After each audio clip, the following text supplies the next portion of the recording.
Labdien, taro prognozu un ieteikumu skorpioniem. Skorpioni.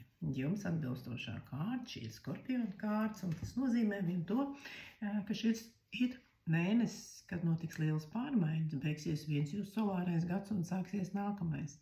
Un šī kārta saka, ka ļoti svarīgi pirms uzvalkat jaunas kurpes, jaunu kleitu un sākat svinēt savu dzimšanas dienu ir izvērtīt iepriekšējo gadu, saprast, kas tur ir bijis labs, kas tur ir bijis slikts, kas tur ir bijis nevajadzīgs, kas tur ir kaut kas uz palikšanu, kas ir apgūts. Un šī kārta saka, izveidojiet tādu kā sarakstu, ko es ņemu līdzi, kas man ir vajadzīgs, ko es izmantošu turpmāk, kas ir mani ieguvumi.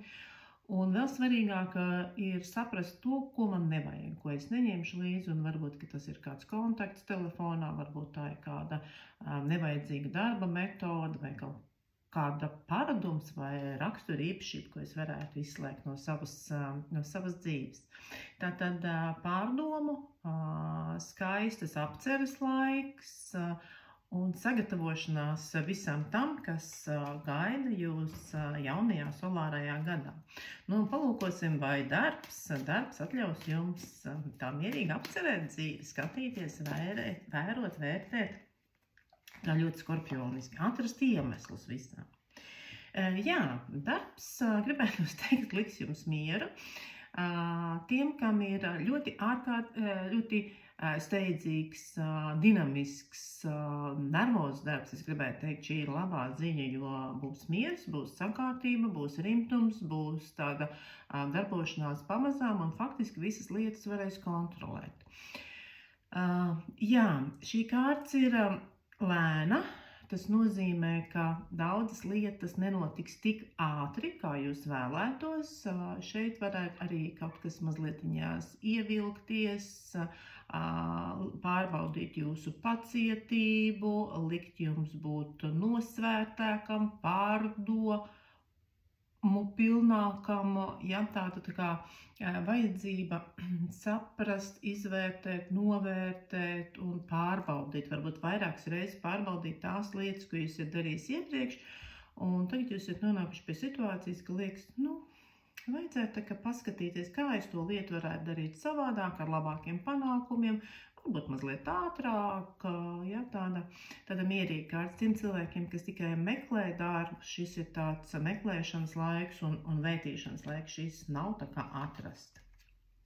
Abas divas kārtas ļoti, ļoti mierīgas pašlaik, ar iespēju pašam vērot mēnesi, vērot notikumus apkārt, vērot savas reakcijas. Apkārtējie cilvēki pašlaik, liek jums mieru, viņi nav ļoti iesaistīti, viņi nav tādi uzmācīgi ar savu klātbūtni. Partnerattiecībās gribētos teikt tāds maziņš pasvinēšanas laiks, bet mazliet mulsinoši, protams, ir tās 3 jaunās meitenes partnerības mājā.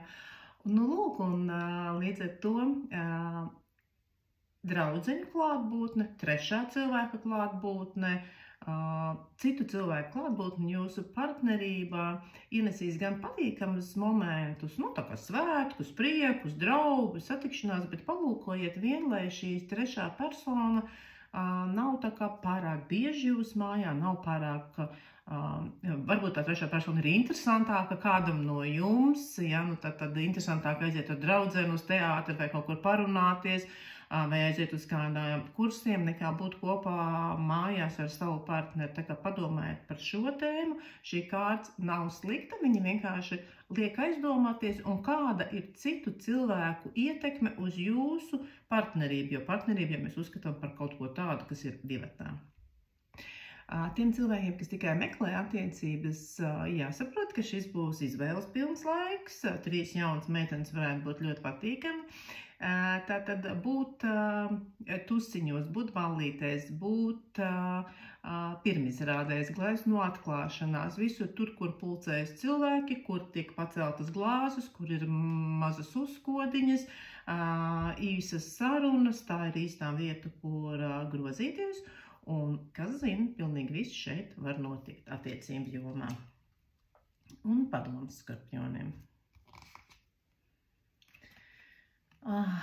Padoms zobenu karalis. Zobenu karalis ir augsta aprēķina kārts, stingrības, kārtības un aprēķina kārts. Un tad skatieties, kā jūs viņu izmantojat. Jūs varat būt ar spožu prātu, attīstītu intelektu šajā mēnesī un ļoti stingri vērot apkārtējo pasauli, bet neesiet cietsirdīgi, neesiet